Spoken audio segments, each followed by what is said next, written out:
چلو در رسول پہ چلتے، آؤ حضور کی بارگاہ میں۔ کہتے ہیں نبی پاک کی بارگاہ میں آئے، حضور نے چہرے دیکھے، کریم سے مسئلہ نہیں پوچھنا پڑا۔ میرے مصطفیٰ کریم نے فرمایا بھوک لگی ہوئی ہے تم تینوں کو؟ 3-4 دن ہو گئے؟ اللہ کے رسول نے فرمایا مجھے پورا ہفتہ ہو گیا ہے۔ سبب کچھ اور ہے جس کو تو خود سمجھتا ہے۔ زوال بندہ اے مومن کا بے زری سے نہیں، بھوک نقصان کا وجہ نہیں بنی، وجہ کوئی اور بنی ہے۔ رشوتیں جو بازار گرم ہوئے ہیں لوٹ مار کے، یہ روٹی کے لیے نہیں، یہ زیادہ کھانے کے لیے، یہ بینک بیلنس کے لیے گرم ہے۔ یہ لوٹ مار کا مقصد کوٹھیاں بنانا ہے، روٹی کا تو رب کریم کا وعدہ ہے۔ جو روز روتا ہے شام کو کہ میرا کاروبار کوئی نہیں، اصل میں کہتا ہے بنگلہ کوئی نہیں، اصل میں کہتا ہے کار کوئی نہیں، پجارو کوئی نہیں، روٹی تو اللہ عطا فرماتا ہے، اس کا وعدہ ہے۔ فرمایا حضور نے 3 دن بیت گئے، چلو۔ میرا بے تکلف صحابی ہے ابو الحسن انصاری، وہ بڑے نصیب والے ہوتے ہیں جن کو میرے نبی پاک خود کہتے تھے کہ تیری فلانی ذمہ داری ہے۔ اس زمانے کا تو کسی کو کہہ دیا جائے یہ تیری ذمہ داری ہے تو کہتا ہے یہ تو پھٹیکے ڈالنے لگ گیا ہے، یہاں سے تو چھٹی کر جانی چاہیے۔ خوش ہوتے تھے صحابہ کہ ہماری ذمہ داری لگی۔ کہتے ہیں حضرت ابو الحسن انصاری کے گھر گئے، نبی پاک نے فرمایا بھوک بڑی لگی ہے، کھانا لا۔ کہتے ہیں حضور نے اسے کہا تو اس آدمی کو تو وجد ہی ہو گیا، اس نے کہا میرے اتنے نصیب کہ حضور کا یہ کھانا کھلا۔ آؤ دیکھو دنیا والو، آج جو سب سے زیادہ عزت والا ہے وہ میرا مہمان بنا ہوا ہے۔ فرماتے ہیں وہ دوڑے گئے، بکری اٹھائی، ذبح کی، بیوی کو کہنے لگے روٹی تیار کر، ادھر کھجوریں توڑی، انگور توڑے، کہنے لگے حضور آپ جب تک تناول کریں تب تک کھانا پک جاتا ہے۔ حضرت عمر کہتے ہیں روٹی پک کے آئی، بڑا پیارا گوشت، بڑا اچھا سالن، بڑا خوبصورت خلوص والا کھانا۔ فرماتے ہیں میں نے بڑا ہی کھایا۔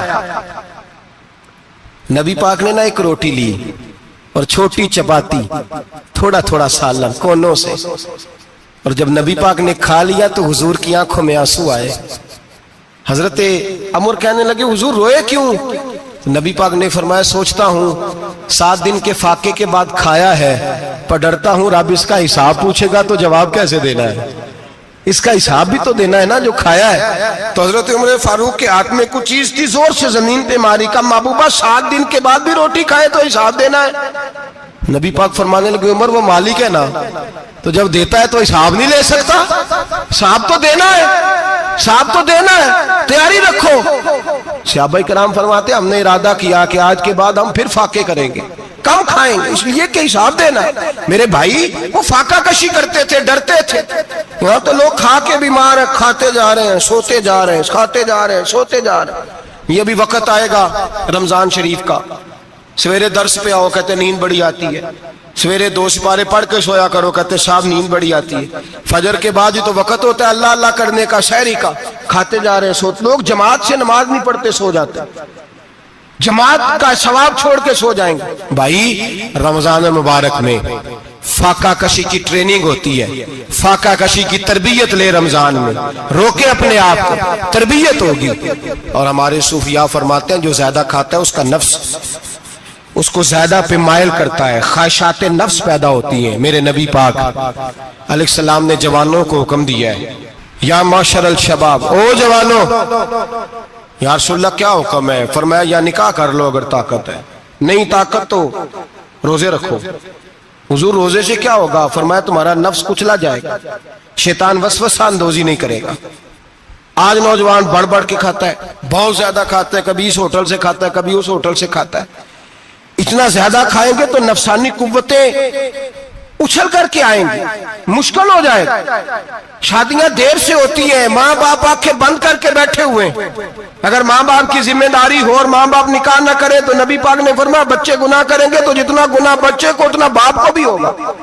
تو ماں باپ چپ ہیں، دوسرا شادی مشکل بڑی ہے، مہنگی بڑی، اور تیسرا نہیں کر رہے کچھ لوگ تو روزے بھی نہیں رکھ رہے۔ تو رمضان ان کے لیے بھی وقت ہے، نفسانی قوتیں کچلی جائیں گی، کھانا جتنا کم کھایا جائے گا اتنا وجود کے اندر نفسانی خواہشات کم پیدا ہوں گے۔ تو رمضان تو پریکٹس ہے مجاہدے کی، دین کی۔ اور دوسرا میرے حبیب پاک صلی اللہ علیہ وسلم نے فرمایا ہے، حضور فرماتے ہیں کہ رمضان اور قرآن کا آپس میں رشتہ ہے۔ قرآن پاک کتنا پڑھنا چاہیے روزانہ؟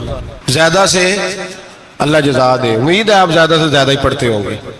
भाई सुने, हदीस मुबारका में नबी पाक ने फरमाया रमजान और कुरान दोनों मिल के ना, बड़ी प्यारी हदीस है, फरमाया दोनों मिल के अल्लाह की बारगाह में मेरी उम्मत की सिफारिश करेंगे, रमजान और अल्लाह अकबर। किस तरह?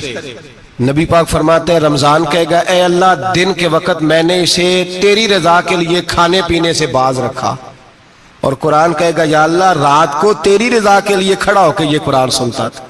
रमजान और कुरान दोनों सिफारिश करेंगे। हम ना बड़ा कुछ पढ़ते हैं, सुनते हैं, सीखते हैं, अब यकीन करें ये खाते भाई का भाई से इख्तलाफ हो जाए ना तो वो 30 साल पुराने खाते खोल के ले आता है, सारी रात ढूंढता है कि मेरे पैसे कहां से निकलते हैं, पढ़ लेता है। कुरान पाक की बारी आती है तो नहीं पढ़ते कुरान पाक। अब्बा जी का खत्म होता है तो मांगते फिरते हैं, कहते 2 कुरान पाक 10 कुरान पाक। ये बातें बतानी नहीं चाहिए, करनी नहीं चाहिए, लेकिन चूंकि तरबियत के लिए बैठा हूं तो कर देता हूं। मेरे शागिर्दों से पूछें, यहाँ मदरसा है अल्हम्दुलिल्लाह, दर्जनों तलबा है, असातिज़ा है, मेरे पीर भाई हैं, और मेरा ये दावा है कि शायद कोई किसी से इतना प्यार करता हो जितने मेरे शागिर्द और मुरीद मुझसे करते हैं। लेकिन मैंने कभी किसी से नहीं कहा कि जरा सूरत फातिहा पढ़ के देना, मैंने अपने अब्बा जी को सवाब देना है। पूछ लें किसी से नहीं कभी कहा, कभी नहीं मैंने कहा कि जरा मुझे थोड़ा सा कुरान पढ़ दे। मैं इसको नाजायज नहीं कहता, पढ़वाना चाहिए, लेकिन मैं अपने वालिदैन के लिए कभी सवाल नहीं करता कि मुझे जरा पढ़ के दो, मैंने बख्शना है, इसलिए कि मैंने जाती तौर पे रूटीन बनाई है। मैं समझता हूं कि कायनात के अंदर मेरे ऊपर जिन लोगों ने एहसान किए उनमें सबसे ज्यादा हिस्सा मेरे माँ बाप का है। मैं समझता हूं इस बात, कितना नालायक हूं मैं कि मैं 1 महीने में एक कुरान पाक भी पढ़ के उनकी रूह को एहसास नहीं कर सकता। मेरा ये तरीका है जाती, मैं कदगन नहीं लगाता, मेरा जाती तरीका ये, अलहम्द से शुरू करो और 2 सूरतें छोड़ के कुरान पाक खत्म कर दो आखिरी, और फिर फलक और नास सूरतें साथ ले जाओ। यहां बैठ के साले सवाब नहीं करना, खत्म नहीं दिलाना, साथ ले जाओ, कब्र पे खड़े हो जाओ और फलक और नास सूरतें कब्र पे बैठ के तिलावत करो, और जो कुरान मजीद पढ़ा है उनकी रूह को वहां एहसाल करो। ओ भाई, औलाद जब माँ बाप के लिए पढ़ती है तो उसे कहना नहीं पड़ता अल्लाह बख्श दे, इसलिए कि औलाद की नेकियां खुद ब खुद माँ बाप के खाते में जमा होती हैं, खुद नेकियां जमा होती हैं। मेरे भाई, तू बच्चों से ये तो मुतालबा करता है कि बेटा इस साल रमजान मुबारक में मेरे लिए सत्तू जरूर बनाना, फलानी चटनी जरूर तैयार करना, ये क्यों नहीं कहता बीवी से कि डिशे कम बनाना? तू भी बैठ के कुरान पाक पढ़, मैं भी कुरान पाक पढ़ता हूँ। इधर आओ बेटा, यहाँ बैठ के तिलावत करो, मैं भी करता हूँ। बेटी इधर आओ, बैठ के कुरान पाक पढ़ो। कितना वक्त लगता है? हाफिज और कारी और उलमा अगर पढ़े तो 20-25 मिनट लगते हैं कुरान पाक का सिपारा पढ़ने, और अटक अटक के पढ़ने वाला भी पढ़े तो 1 घंटा लग जाएगा। और मेरे नबी पाक सल्लल्लाहु अलैहि वसल्लम ने फरमाया जो कुरान पढ़ते हुए अटकता है अल्लाह उसे डबल सवाब अता फरमाता है। फरमाया जो जुबानी पढ़े सिंगल सवाब, जो देख के पढ़े उसे डबल सवाब। हुजूर क्यों? फरमाया इसलिए कि मेरा कुरान देखने पे भी अल्लाह सवाब अता फरमाता है, कुरान देखने पे भी अल्लाह सवाब देता है, देखने का भी सवाब। रमजान शरीफ में कुरान पाक पढ़े, खोल के पढ़े। और मेरे भाई, अगर तेरा बच्चा पढ़े, अगर तेरी बेटी पढ़े, कायनात का खुशनसीब बाप वो है कि बेटा कुरान पढ़े, चाहे नाजरा ही पढ़े। जिसकी बेटी पढ़े, जिंदगी में इन्हें इस काम पे लगा जाओ, मरने के बाद भी पढ़ेंगे। इमाम जलालुद्दीन सुयूती शाफई रहमतुल्लाह अलैह फरमाते, हजरत ईसा कब्र के पास से गुजरे, कब्र पे अजाब हो रहा था, अल्लाह का गजब बरस रहा था। जनाब ईसा इस्तिगफार पढ़ते डरते गुजर गए।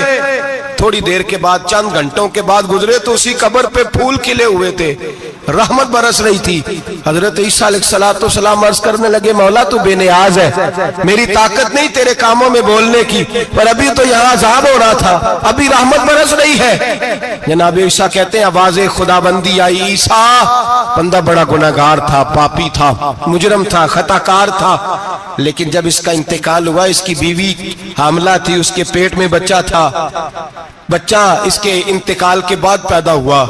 आज वो 4-4.5 साल का हुआ है, मकतब में गया है, मदरसा में गया है, उस्ताद ने बिस्मिल्लाह शरीफ पढ़ाई है। फरमाया उसने तोतली जुबान से कहा है बिस्मिल्लाहिर्रहमानिर्रहीम का, ऐसा मुझे बतला इस जमीन पर वो मासूम जिसे अभी रहमान और रहीम कहना नहीं आता, वो तोतली जुबान से मुझे रहमान और रहीम कहे, और میں اسی زمین پہ اس کے باپ کو عذاب دوں؟